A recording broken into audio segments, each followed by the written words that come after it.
నమస్కారం అండి. నా పేరు డాక్టర్ బి దివ్యశ్రీ, గైనకాలజిస్ట్ మరియు reproductive medicine specialist in ARC fertility centre.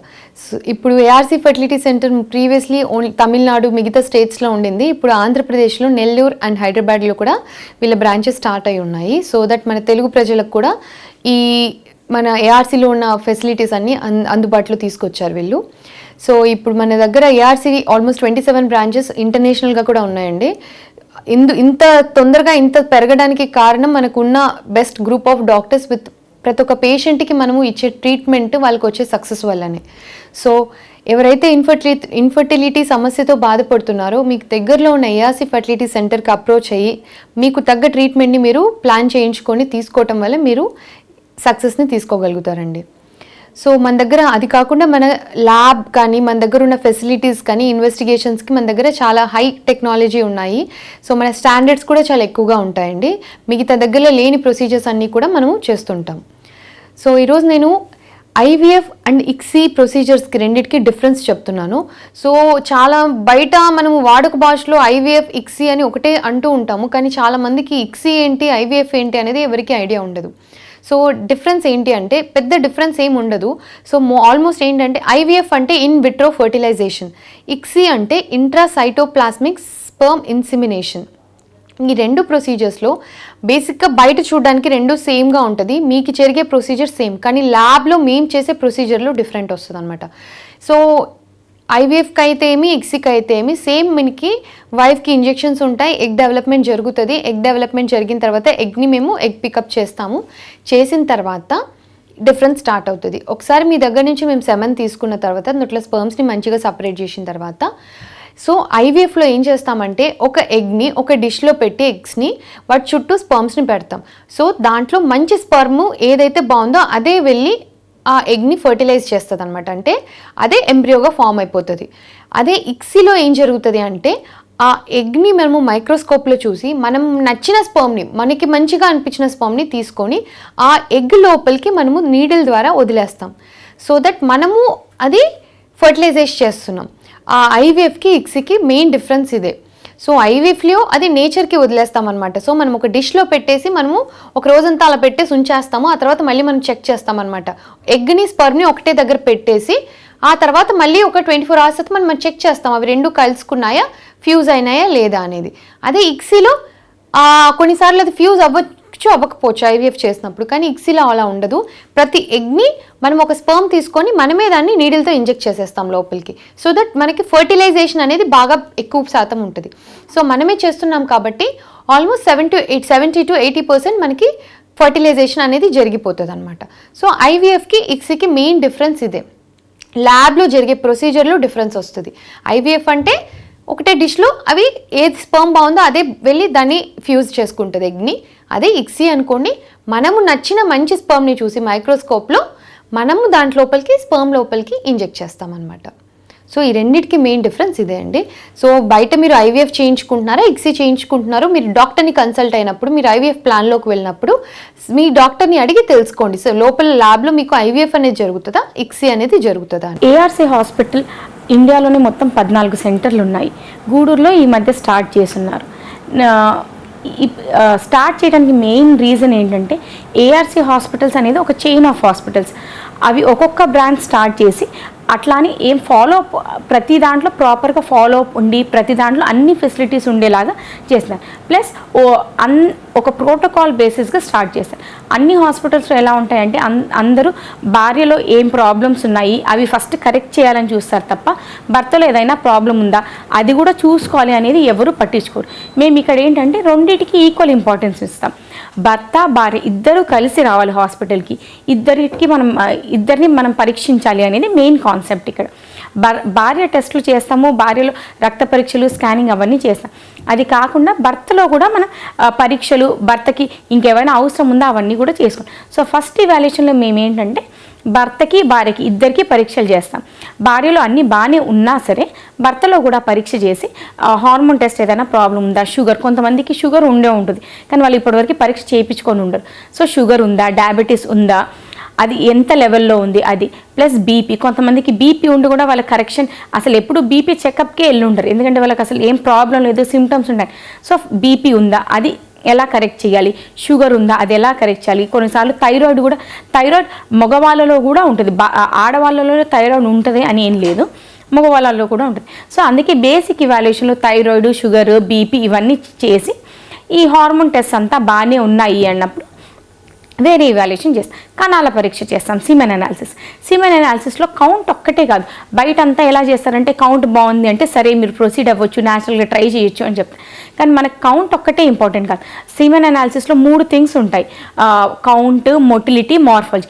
ఈ 3 చూసుకొని అవి ఎలా ఉన్నాయి, మార్ఫాలజీ బాగుందా, మొటిలిటీ బాగుందా, కౌంట్ బాగుందా, ఈ 3 థింగ్స్ పరీక్షించి 3 బాగానే ఉన్నాయి అనుకుంటే మనం ట్రీట్మెంట్కి వెళ్ళొచ్చు. కొంతమందికి ఈ 3 బాగానే ఉన్నా ఇంకా వేరే ప్రాబ్లమ్స్ ఉంటాయి, ఎరెక్టైల్ డిస్ఫంక్షన్ అంట. సో అట్లాంటి వాళ్ళకి ఏంటంటే వాళ్ళ కౌంట్ బాగానే ఉన్నా వాళ్ళకి కాంటాక్ట్లో ఉండడానికి కుదరదు. సో అట్లాంటి వాళ్ళకి మేము ఫస్ట్ మెడిసిన్స్ ద్వారానే ట్రీట్మెంట్ ఇస్తాం. మనం ఏం సర్జరీ అదేం అవసరం లేదు. కొన్నిసార్లు జస్ట్ మెడిసిన్స్తోనే వాళ్ళు కాంటాక్ట్లో ఉండి ప్రెగ్నెన్సీ వచ్చిన వాళ్ళు కూడా ఉండాలి. అది కాకుండా ఇవన్నీ బాగానే ఉన్నాయి, కౌంట్ కొంచెం తక్కువ ఉంది, మూమెంట్ కొంచెం తక్కువ ఉంది అన్న వాళ్ళకి ఏంటంటే మేము ఇక్కడ ఎడ్జువెన్స్ ఇస్తాం. ఎడ్జువెన్స్ అంటే ఇవి హార్మోన్ ట్యాబ్లెట్స్ కాదు, ఇవి vitamins, anti oxidants.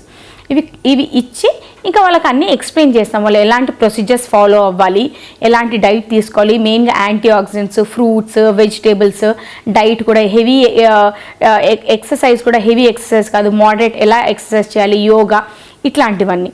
So just కొంచెం బార్డర్లో ఉన్న వాళ్ళు కూడా జస్ట్ ఈ థింగ్స్లో చాలామందికి సెట్ అయిపోతుంది. ఒక 2-3 మంత్స్లోనే చాలా డిఫరెన్స్ వస్తుంది. నా పేరు డాక్టర్ బి దివ్యశ్రీ, నేను గైనకాలజిస్ట్ మరియు రీప్రొడక్టివ్ మెడిసిన్ స్పెషలిస్ట్. ఈరోజు మనము నార్మల్ ప్రెగ్నెన్సీ గురించి తెలుసుకుందాం. ఇప్పుడు నార్మల్ ప్రెగ్నెన్సీ అనేది ఇప్పుడు చాలామంది కపుల్స్ పెళ్ళైన తర్వాత 1 year ట్రై చేసినా కానీ వాళ్ళకి పిల్లలు అవ్వట్లేదు అని అనుకుంటూ ఉంటారు, కానీ వాళ్ళకి కరెక్ట్ అయిన పద్ధతి తెలియకపోవటం వల్ల అది జరిగి ఉండకపోయి ఉండొచ్చు. నార్మల్గా ఒక ఆడమ ప్రెగ్నెంట్ అవ్వాలంటే ఒక ఎగ్, ఒక స్పర్మ్ 2 మీట్ అయ్యి అది ఎంబ్రియోగా ఫామ్ అవ్వాలి. కాకుంటే ఆ ఎగ్ అనేది ఎప్పుడు రిలీజ్ అవుతుంది అనేది చాలా ఇంపార్టెంట్. ఆ తర్వాత ఆ ఎగ్కి ఒక లైఫ్ స్పాన్ అనేది కూడా ఉంటుంది. మనము కరెక్ట్గా ఆ లైఫ్ స్పాన్, ఆ ఎగ్ రిలీజ్ అయినప్పుడు అది ఉన్న నెక్స్ట్ కొంచెం సేపు మాత్రమే అది అలైవ్గా ఉంటుంది అనమాట. ఆ టైంలో మాత్రమే స్పర్మ్ కలిసినప్పుడు మాత్రమే అది ఎంబ్రియోగా ఫామ్ అవుతుంది. సో మిగతా నెల అంతా మనకి ఏమీ యూజ్ ఉండదు. సో మామూలుగా రెగ్యులర్గా సైకిల్స్ నెలసరి కరెక్ట్గా వస్తున్నాయి, 28 నుంచి 30 రోజుల లోపల కరెక్ట్గా నెల వస్తుంది అనుకోండి. అలాంటి ఆడవాళ్ళకి కరెక్ట్గా ఆ నెల మధ్యలో అంటే డేటు ఈరోజు ప్రారంభమైందంటే అది మొదటి రోజు అనుకుంటే 14th డే 14th యూజువలీ అండాశయం నుంచి ఎగ్ అనేది విడుదలవుతుంది. సో కాకపోతే కొంచెం అటు ఇటు కూడా అవ్వచ్చు, ఎగ్జాక్ట్గా ఆ రోజే అవుతుందని చెప్పలేం కాబట్టి సో కొంచెం 4 రోజులు అటు 4 రోజులు ఇటు. సో ఎందుకంటే ఒక ఎగ్ రిలీజ్ అయిన తర్వాత మ్యాక్సిమం దాని లైఫ్ స్పాన్ 12 to 24 hours మాత్రమే ఉంటుంది. సో ఈ 12 to 24 hours లోపల మాత్రమే అది వీర్యకణాన్ని కలిసినప్పుడు, ఆ వీర్యకణం దాన్ని కలిసినప్పుడు మాత్రమే అది ఎంబ్రియోగా ఫామ్ అయ్యి ప్రెగ్నెన్సీ అనేది వస్తుంది. సో ఆ టైంలో భార్యాభర్త కలిసి ఉంటే మాత్రమే ప్రెగ్నెన్సీ అనేది రావడానికి అవకాశం ఉంటుంది. మిగతా టైంలో కలిసి ఉండటం వల్ల కూడా ఏమీ ఉపయోగం ఉండదు. సో ఈ డేట్ తన పీరియడ్ డేట్ని బట్టి ఆ టైంని లెక్క వేసుకొని ఆ టైంలో కలిసి ఉండటం ట్రై చేస్తూ ఉండేదాన్ని టైమ్డ్ ఇంటర్ కోర్స్ అంటాం. సో ఈ విధంగా ట్రై చేస్తే కొంతమందికి ఎటువంటి ప్రాబ్లమ్స్ లేకుండా నెలసరి కరెక్ట్గా వస్తూ 2 ట్యూబ్స్ బాగున్నాయి, సెమెన్ కూడా నార్మల్గా ఉంది, ఇలాంటి కపుల్స్ ఈ టైమ్డ్ ఇంటర్ కోర్స్ అంటే ఎప్పుడు కలిసి ఉండాలో తెలియకపోవటం వల్ల వాళ్ళకి ప్రెగ్నెన్సీ అనేది డిలే అయి ఉండొచ్చు. ఈ 14th డే ఈ 14th డే తనకి ఎప్పుడైతే ఎగ్ విడుదలవుతుందో అనేది తెలుసుకోగలిగితే వాళ్ళ ప్రెగ్నెన్సీ ఛాన్స్ పెరిగే అవకాశం ఉంటుంది. సో ఈ విధంగా నార్మల్గా అన్ని టెస్టులు నార్మల్గా ఉండే కపుల్స్ ఈ విధంగా ట్రై చేసి చూడటం వల్ల వాళ్ళ ప్రెగ్నెన్సీ ఛాన్స్ అనేది ఇంక్రీజ్ అవుతుంది. సో దీన్ని టైమ్డ్ ఇంటర్ కోర్స్ అంటాం. డే 14 అది 38 days సైకిల్లో. లేదు అనేది ఈ ఎగ్ ఎప్పుడు విడుదల అవుతుంది అనేది తెలుసుకోవడానికి వేరే రకాల టెస్టులు కూడా ఉన్నాయి. యూరినరీ LH కిట్స్ అనేవి ఉంటాయి, లేకపోతే అల్ట్రాసౌండ్ స్కానింగ్ చేసుకొని చూస్తూ ఉండొచ్చు ఫాలికల్ని. ఇలా రకరకాల విధాలుగా వాళ్ళు ఎప్పుడైతే వాళ్ళకి ఎగ్ రప్చర్ అవుతుందో తెలుసుకునే అవకాశం ఉంటుంది. సో ఈ ఎగ్ ఎప్పుడైతే రప్చర్ అవుతుందని తెలుసుకున్నారో ఆ టైంలో భార్యాభర్త ఎక్కువ ఫ్రీక్వెంట్గా కలవటం వల్ల వాళ్ళు ప్రెగ్నెన్సీని పొందే అవకాశం ఉంటుంది. హలో అండి, అందరికీ నమస్కారం. నేను doctor Ragasirisha, consultant infertility specialist, ARC international fertility centre, Gachibowli, Hyderabad. మన సెంటర్కి ఓవరాల్ ఏపీ అండ్ తెలంగాణలో 4 బ్రాంచెస్ ఉన్నాయి. అలాగే ఓవరాల్ ఇండియా వైడ్గా అరౌండ్ 31 బ్రాంచెస్ దాకా ఉన్నాయి. ఎంతోమంది సంతానం లేని జంటలకు మనకి ప్రెగ్నెన్సీ పాజిటివ్ ఇవ్వడం జరిగింది. ఈరోజు మనము మేల్ ఇన్ఫర్టిలిటీలో భాగమైన అజోస్పర్మియా గురించి తెలుసుకుందాము. అజోస్పర్మియా అంటే ఏమిటి? అజోస్పర్మియా అంటే ఒక మేల్ పార్ట్నర్ని మనం యూజువల్గా ఇన్ఫర్టిలిటీ ట్రీట్మెంట్కి వచ్చినప్పుడు సెమెన్ టెస్ట్ అనేది ఇవ్వమని చెప్పడం జరుగుతుంది. అలా సెమెన్ టెస్ట్ చేసినప్పుడు మైక్రోస్కోప్ కింద చూసినప్పుడు కణాలు అనేటివి కనిపించకపోతే అప్పుడు దాన్ని అజోస్పర్మియా అంటారు. ఒకవేళ ఈ కణాలు కనిపించకపోతే ఆ శాంపుల్ని సెంట్రిఫ్యూగేట్ చేసి ఒక 15 నిమిషాలు తర్వాత మరలా మైక్రోస్కోప్ కింద పెట్టి చూడడం జరుగుతుంది. అప్పుడు కూడా కణాలు కనిపించకపోతే దానిని అజోస్పర్మియా అని డయాగ్నోస్ చేస్తారు. ఒకసారి కణాలు కనిపించకపోతే పేషెంట్ని మళ్ళీ ఒక 2 వారాల తర్వాత వచ్చి కణాల టెస్ట్ ఇవ్వమని చెప్పడం జరుగుతుంది. అప్పుడు కూడా మనకి కణాలు కనిపించకపోతే పేషెంట్ని అజోస్పర్మియా అని చెప్పి కొన్ని పరీక్షలు చేయించుకోమని చెప్పడం జరుగుతుంది. ఇప్పుడు మనము అజోస్పర్మియాకి కాజెస్ ఏంటో తెలుసుకుందాము. ఈ కాజెస్ని 3 రకాలుగా డివైడ్ చేయడం జరుగుతుంది. Pre testicular, testicular and post testicular causes అంటాము. ప్రీ టెస్టిక్యులర్ అంటే ఏమిటంటే మనకి నార్మల్గా టెస్టిస్లోంచి స్పర్మ్స్ అనేటివి తయారవ్వడానికి బ్రెయిన్ కొన్ని సిగ్నల్స్ అందివ్వాల్సి ఉంటుంది. ఒకవేళ ఈ సిగ్నల్స్ అనేటివి టెస్టిస్ వరకు వెళ్ళకపోతే అప్పుడు కణాలు అనేటివి తయారు చేయడం జరగదు. అప్పుడు దాన్ని ప్రీ టెస్టిక్యులర్ కాజెస్ కింద డివైడ్ చేస్తాం అనమాట. టెస్టిక్యులర్ కాజ్ అంటే టెస్టిస్ నుంచే కణాలు అనేటివి తయారు కాకుండా ఉంటాయి. పోస్ట్ టెస్టిక్యులర్ అంటే ఈ తయారైన కణాలు టెస్టిస్ లోంచి బయటకు రావడానికి ఏదో అడ్డంకి ఉన్నది అని అర్థం అనమాట. దానిని అబ్స్ట్రక్టివ్ అజోస్పర్మియా అని కూడా అనడం జరుగుతుంది. దీన్ని ఎలా వేరే ఇన్వెస్టిగేషన్స్ ఏం చేస్తాము? ఇప్పుడు pre testicular and testicular causes గురించి తెలుసుకోవడానికి మనం కొన్ని హార్మోన్ పరీక్షలు అనేవి చేయాల్సి ఉంటుంది. లైక్ FSH, LH, టెస్టోస్టిరాన్ లాంటి హార్మోన్ పరీక్షలు చేస్తాము. అలాగే అల్ట్రాసౌండ్ స్క్రాటమ్ అనేది చేస్తాము. దీని ద్వారా టెస్టిస్ సైజ్ ఎంత ఉన్నది, అడ్డంకి ఏమన్నా ఉందా అని చూసుకుంటా ఉంటాం అన్నమాట. ఇలా టెస్ట్ చేసిన తర్వాత దాన్ని ఏ కాజ్ కింద అనేది డివైడ్ చేసుకొని దానికి తగ్గట్టుగా ట్రీట్మెంట్ అనేది ఇవ్వడం జరుగుతుంది. ఇప్పుడు సపోజ్ పేషెంట్కి ప్రీ టెస్టిక్యులర్ అంటే బ్రెయిన్ నుంచి సిగ్నల్ అందడం లేదు అనుకుందాం. అలాంటి పేషెంట్స్కి మన బ్రెయిన్ నుంచి రావాల్సిన సిగ్నల్స్ని ఇంజెక్షన్స్ ద్వారా ఇవ్వడం జరుగుతుంది. లైక్ FSH ఇంజెక్షన్ అంటాము, HCG ఇంజెక్షన్స్ అంటాము. ఇలా ఇంజెక్షన్స్ ఇచ్చిన తర్వాత 2-3 నెలల తర్వాత పేషెంట్కి మళ్ళీ సెమెన్ టెస్ట్ చేస్తాము. కొంతమంది పేషెంట్స్కి అలా టెస్ట్ చేసిన తర్వాత సెమెన్లో స్పర్మ్ అనేది కనిపిస్తుంది. అలా కనిపించిన జంటల్ని న్యాచురల్కి కానీ అలాగే IUI కన్సెప్షన్కి కానీ అడ్వైస్ చేయడం జరుగుతుంది. ఇప్పుడు ఒక patient suppose testicular cause of అజోస్పర్మియాతో మన దగ్గరకు వచ్చారు అనుకుందాం. అలాంటి పేషెంట్కి మనము అర్లీగా డయాగ్నోస్ చేస్తే కొన్ని సర్జికల్ ప్రొసీజర్స్ ద్వారా స్పర్మ్స్ అనేటివి బయటకు తీయడం జరుగుతుంది. లైక్ టీసా అంటాం అనమాట. బీజల నుంచి చిన్న ఇంజెక్షన్ వేసేసి బయటకు తీయడం జరుగుతుంది. ఇంకొన్ని కేసెస్లో పోస్ట్ టెస్టిక్యులర్ కాజెస్ అంటే అబ్స్ట్రక్టివ్ అజోస్పర్మియా, వీళ్ళల్లో ట్రీట్మెంట్ అనేది చాలా ఈజీగా చేయడం జరుగుతుంది అండ్ సక్సెస్ రేట్ అనేది కూడా బాగుంటుంది మనకి. సో వీళ్ళల్లో ఏం చేయొచ్చు అంటే బీజం లేదా ఎపిడెడిమిస్లో చిన్న ఇంజెక్షన్ లాగా వేసి స్పర్మ్స్ అనేటివి బయటకు తీస్తాము. అంటే టీసా అంటాము, పీసా, మీసా ఇలాంటి రకరకాల ట్రీట్మెంట్స్ ద్వారా స్పర్మ్స్ అనేటివి తీసి ఫీమేల్ పార్ట్నర్కి IVF చేసి మనము ప్రెగ్నెన్సీ అనేది వచ్చేలాగా చేయడం జరుగుతుంది. సో ఫైనల్గా అజోస్పర్మియా ఉంది అనేసి ఎవరు బాధపడాల్సిన అవసరం లేదు. మనకి వాళ్ళకి ఏ కాజ్ వల్ల అజోస్పర్మియా వచ్చింది అండ్ అర్లీగా డయాగ్నోస్ చేస్తే మనం వాళ్ళకి ఖచ్చితంగా ప్రెగ్నెన్సీ అనేది ఇవ్వడానికి వీలవుతుంది. ఇలాంటి చాలా మంది జంటలకు ARC ఫర్టిలిటీ సెంటర్లో ప్రెగ్నెన్సీ అనేది పాజిటివ్గా ఇవ్వడం జరిగింది.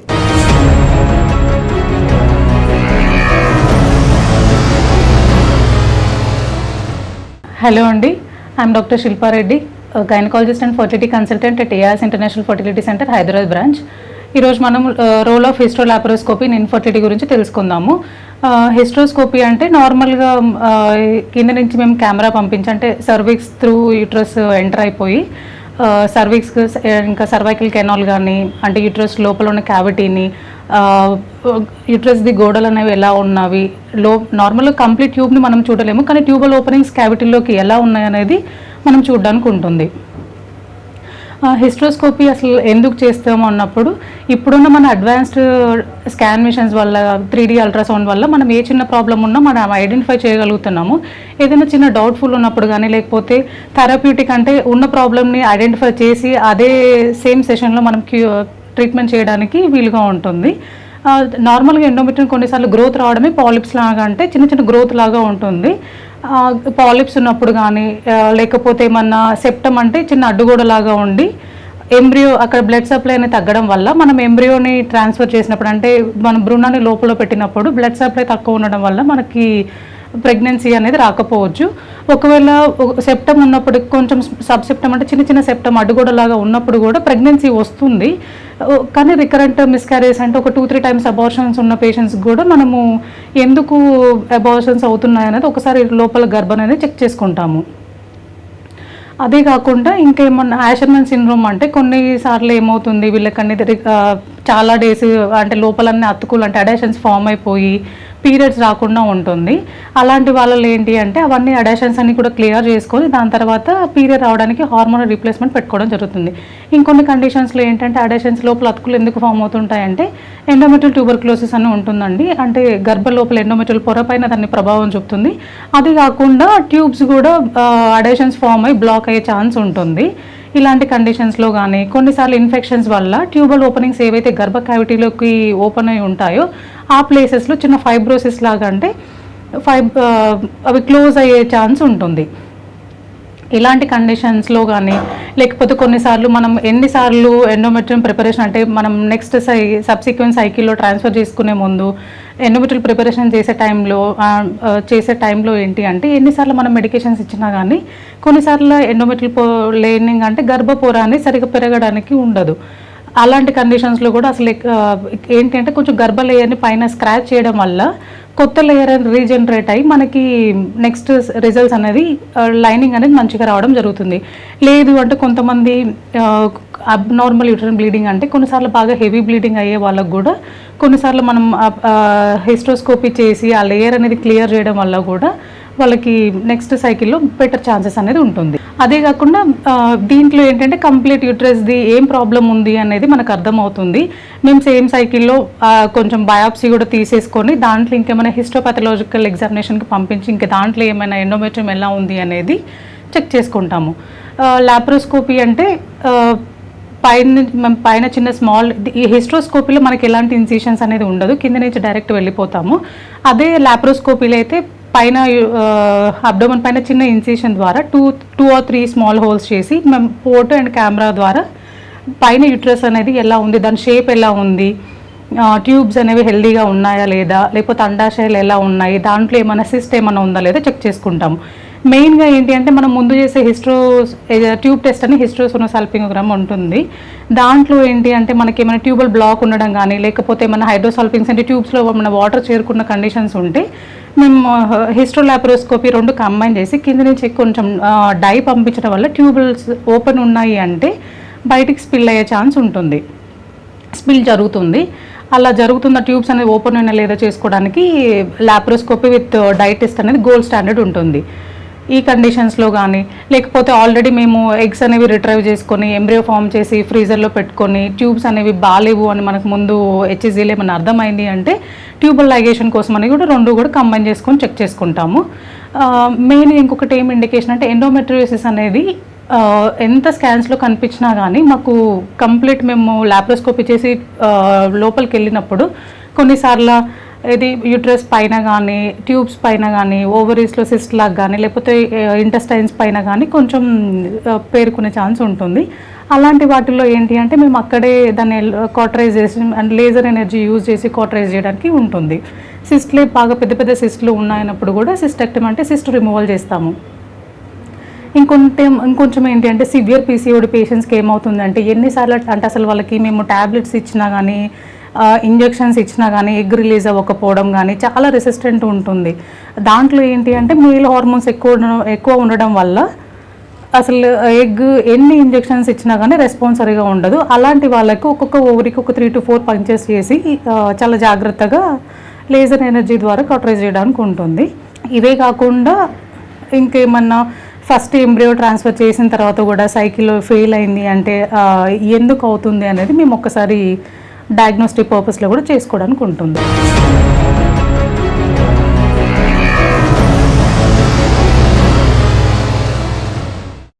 నేను doctor Charishma, consultant gynaecologist ARC ఇన్ఫర్టిలిటీలో. ఈరోజు నేను ఐయుఐ గురించి చెప్తాను. ఐయుఐ అంటే ఇన్ యూట్రో ఇన్సెమినేషన్ అని. ఐయుఐ జనరల్గా ఎవరికి చేస్తామంటే ఎవరికైతే మగవారిలో కణాలు బాగున్నాయి కానీ కొంచెం తక్కువ సంఖ్యలో ఉన్నాయి, లేకపోతే ఆడవారిలో ట్యూబ్స్ బాగుండి యూట్రస్ కూడా బాగుండి పక్కనున్న అండాశయంలో ఎగ్గులు కూడా బాగానే ఉన్నాయి కానీ వారికి ప్రెగ్నెన్సీ రావట్లేదు అంటే ఫస్ట్ మేమే ఆ మగవారిలోంచి కణాలు తీసుకుని వాష్ చేసి యూట్రస్లో అనేది పెట్టడం జరుగుతుంది. అసలు ఈ ఐయుఐ ప్రాసెస్ చేయాలి అంటే ముందు మనకు తెలుసుకోవాల్సింది ఆడవారిలో ఎగ్ సంఖ్య బాగానే ఉందా లేదా, లేకపోతే ట్యూబ్స్ బాగానే పనిచేస్తున్నాయా లేవా, అంటే ఏ బ్లాకు లేకుండా ఉన్నాయా లేవా అని కనుక్కున్నాక బాగానే ఉన్నాయి అంటే అప్పుడు మనం ఆ మగవారిలో కణం తీసుకుని ఇంట్రడ్యూస్ చేయడం అనేది జరుగుతుంది. ఇది జనరల్గా 3 నుంచి 6 సైకిళ్ళ వరకు ఇలాగ చూసాక అప్పుడు కూడా ప్రెగ్నెన్సీ రాకపోతే అప్పుడు టెస్ట్ ట్యూబ్ బేబీ అంటే ఐవీఎఫ్కి వెళ్ళాల్సి ఉంటుంది. ఐయుఐకి కూడా ప్రెగ్నెన్సీ రేట్ బాగుంటుంది, 60% వరకు ప్రెగ్నెన్సీ వచ్చే ఛాన్సెస్ ఉంటాయి.